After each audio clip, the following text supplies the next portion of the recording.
Welcome to today's grade 9 physical education class. Today we are going to discuss the human anatomy and physiology. This is the first chapter.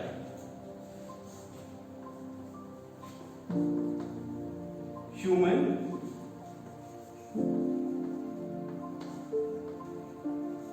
anatomy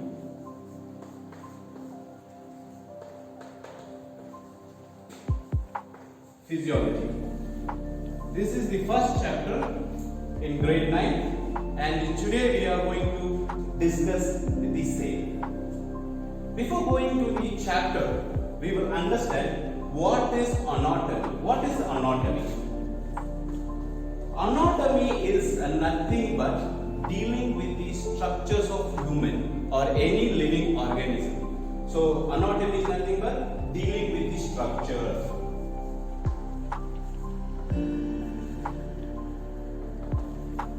Structure of the living being. And what is physiology? Physiology is nothing but dealing with the functions of living organism. So physiology is nothing but dealing with the functions of living organisms. Dealing of functions of living organism.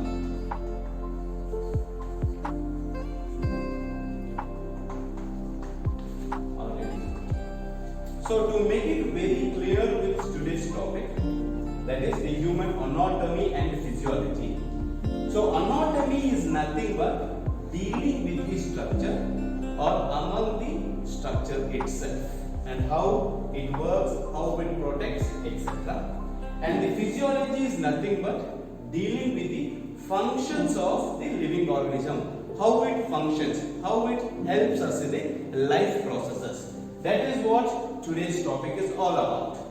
So first we will see the anatomy. Today in the first session we are going to see the bones of neck. The bones of neck.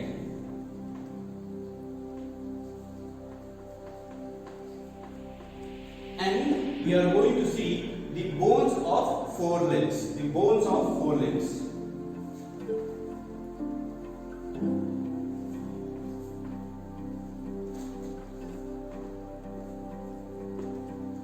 So first, the bones of neck. In the bones of neck, the two things comes in that. That is atlas and axis. These are the two main things which comes in the bones of neck. When it comes to the bones of forelimbs, we are going to see 6 bones in that. We are going to see 6 bones in that. That is, one is humerus. The second one is radius.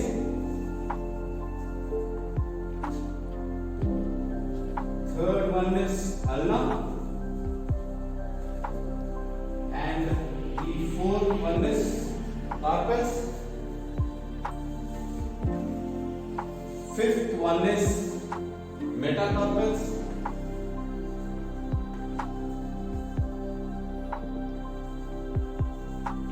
And the last one is phalanges.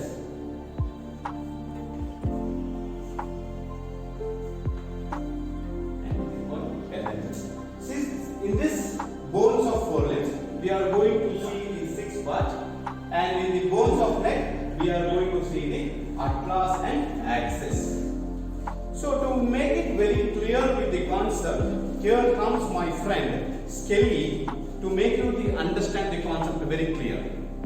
Please we welcome Mr. Skelly here. Yes.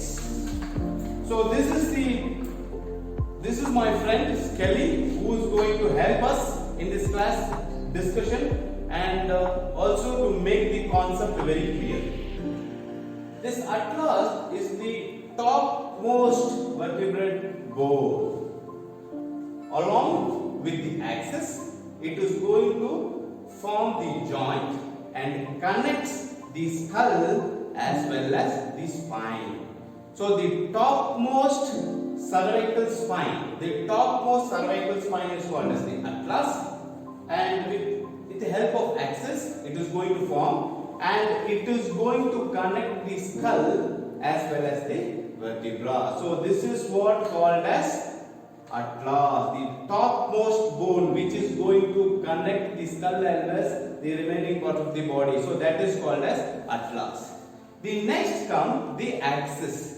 That is the second most vertebra of the neck bone. So that is what present in the second one, which is going to help in the rotation and which is going to help to connect both spine as well as the skull. So these are the two bones which plays a very important role in the bone of the neck, and the remaining cervical bones which is called as C3, C4, C5, C6 and C7. These are the bones which are present in the neck.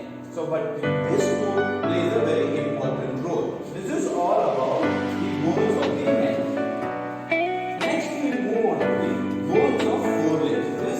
Next we move on to the bones of forelimbs. That is the humerus. The first bone is called as humerus. So the humerus is nothing but a long bone which is going to connect the shoulder as well as the elbow. So these two joints are formed by the humerus.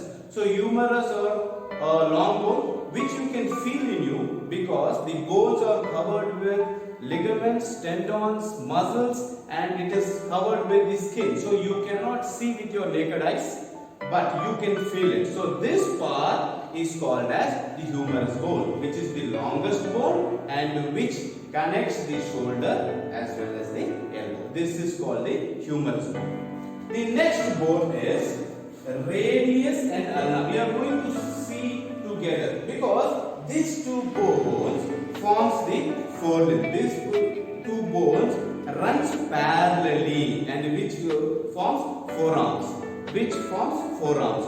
So this is radius and this is ulna, which is going to run parallel to the radius, and these two bones join together and runs parallelly and forms forearm. This is called forearm, and it lies between the carpals and the humerus. So from the elbow it runs up to the wrist. We call it as carpals. The wrist bone. These two bones are called as ulna and radius. So next we will move on to carpals. Carpals are nothing but it is made up of 8 tiny bones. The wrist, it is made up of 8 tiny bones, and which is going to connect the ulnar radius to metacarpals, that is the remaining part of the hand. The wrist is called as carpals, which is made up of 8 tiny bones and which comes between the ulnar radius and the hand. So which falls in between, that is called carpals. Then we will move on to metacarpals. The metacarpals falls between and come between the phalanges and the carpals. It comes between the phalanges and the carpals. So you can see this part, the bone which comes is called as the metacarpals. And the last one is phalanges. Phalanges is nothing but fingers itself. You can see this 3 part is being divided 1, 2, 3. So that is completely called as phalanges. Now to make it very clear, bones of the neck, one is atlas and the axis. The atlas is the topmost vertebra which is with the help of axis it forms and connects the skull as well as the spine. Next comes the axis, that is the second vertebral spine which is going to help you in the rotation. On the axis it is going to help in the rotation. And next we will move on to the bones of forelimbs. In that we are going to see 6: humerus, radius, ulna, carpals, metacarpals and phalanges. These are the 6 bones which comes in the forelimb. And the humerus is nothing but which is the longest bone which is connect the shoulder as well as the elbow, and comes ulna and radius which is going to run parallel the longest bone which is going to form the forearm. Then comes the wrist, that is called as carpals, which is made up of 8 tiny bones, and comes metacarpals which is going to come between the carpals and phalanges. So the middle part of the hand, and the last comes the phalanges, the fingers itself, This is all about the structure of the anatomy which we have seen today is the bones of the neck and the bones of the forelimbs. Now we will see what all are the functions of the skeletal system. So we will move on to the next, that is what are the functions. Functions of skeletal system.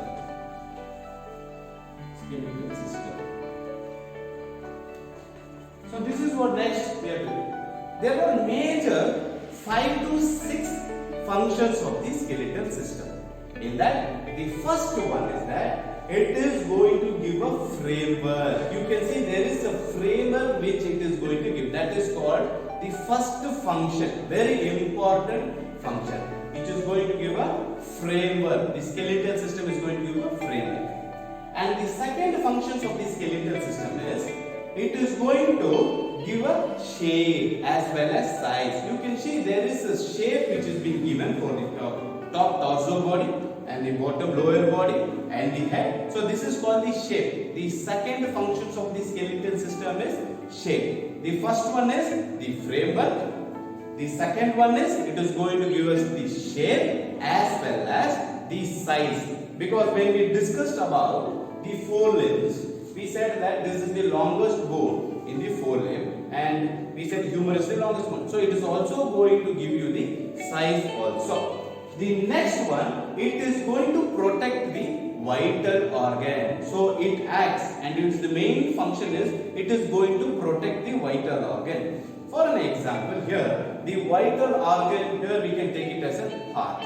So the heart is present in the left side here where it is being protected by the rib cage. It is being protected by the rib cage. Even some part of the respiratory system is being protected by the rib cage and the brain is being protected by the skull. So the third one plays an important role, that the function is it is going to protect the vital organs of our body.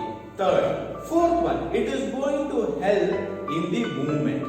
So once when it is being covered with the muscle, with the help of the contract and relaxation, the movement happens. So at that time, it is going to help, and this allows the muscle to attach. That is one of the greatest property of this bone, where it allows the muscle to attach the bone. That is the greatest property of the bone, where at that time the movement happens. After the protection, the movement. It acts as a leverage. When I say lever, you should have a small concept. The greater the lever, greater the force. This is what we say. If you want to move faster, the lever action should be faster and the greater.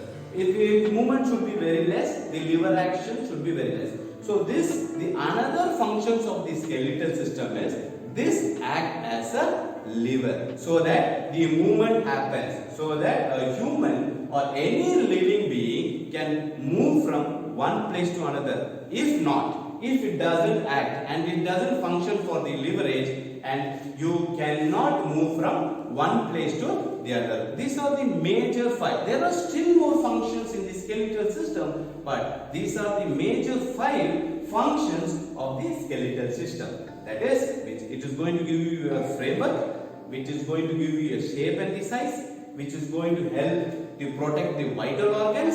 Then it is going to help in movement, that is called leverage.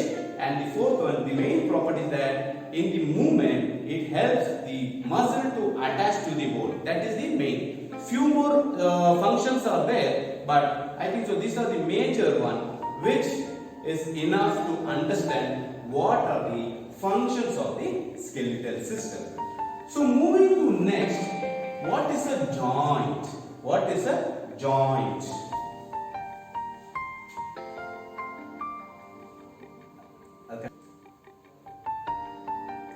Okay students, with the help of my friend the Skelly, I think so today the concept is very clear. In today's class we saw what is anatomy and physiology, and we have seen the bones of neck and the bones of forelimb. In the bones of neck, the axis and the atlas, and in the bones of forelimb we have seen 6 bones, that is humerus, radius, ulna, carpus, metacarpus and phalanges.